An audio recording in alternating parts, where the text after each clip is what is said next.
বলে, রে যুবক চল চল যাই, আমি আমার চাচার কাছে যে তোর টাকাটা আমি ফিরাইয়া দেই। আমার নবীজির সঙ্গে আছেন কে? আরো জোরে বলেন। এই যুবক, আমার নবীজি যুবকরে লইয়া আবু জেহেলের বাড়ির মধ্যে চলে গেলেন। ঘরের দরজার মধ্যে ঢুকা দেয়, চাচা ঘরের মধ্যে আসুনি, দরজা খুলো।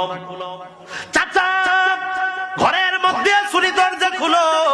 বলে তুমি কে? বলে আমি তোমার ভাতিজা মুহাম্মদ। তাড়াতাড়ি করে দরজা খুলো। আবু জেহেল তাড়াতাড়ি করে দরজাটা খুলে দিলেন। আমার নবীর চেহারার দিকে তাকাইয়া তার শরীরটা লাল হয়ে গেছে। আল্লাহু আকবার।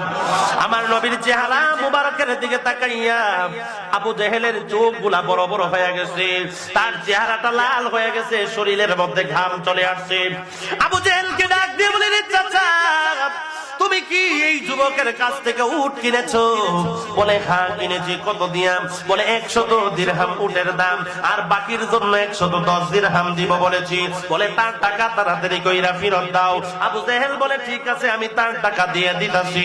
আবু জেহেল ঘরের ভিতরে প্রবেশ কইরা টাকাটা আইনা 110 দিরহাম আমার নবীর হাতের মধ্যে দিয়া দিলেন।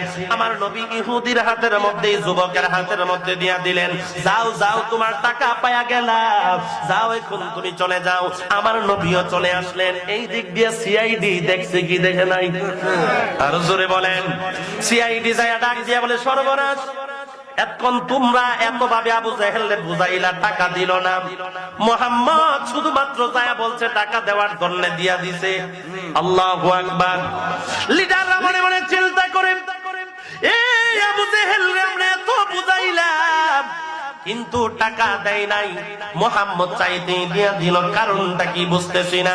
আবু জেহেল লিডারদের কাছে উপস্থিত, বলে হে আবু জেহেল, তোমাকে এত বুঝাইলাম, আমরা লিডারেরা নেতারা তোমার এত বুঝাইলাম, তুমি তো টাকা দিলা না। মুহাম্মদ কি এমন কিছু তোমারে করলো যাওয়ার পরে তুমি টাকা দিয়া দিলাম? আবু জেহেল ডাক দিয়া বলে, রে আমার সঙ্গীরা, আমি এমনিতে তার টাকা দেই নাই। আমি যখন নাকি আমার ভাতিজা মুহাম্মদ যখন নাকি আমার দরবারে গেল, দরজাটার মধ্যে ঢুকা দিল, এমন ভাবে সে ডাক দিল, ডাক দেওয়ার পরে আমার অন্তরের মধ্যে কেমন যেন একটা ভয় চলে আসলো। আমি ঘরের দরজাটা খুললাম, খোলার পরে আমি তাকায়া দেখি ভাতিজার সামনে একটা ভাগ দাঁড়ায় আছে। আল্লাহু আকবার। কি দাঁড়ায় রইছে?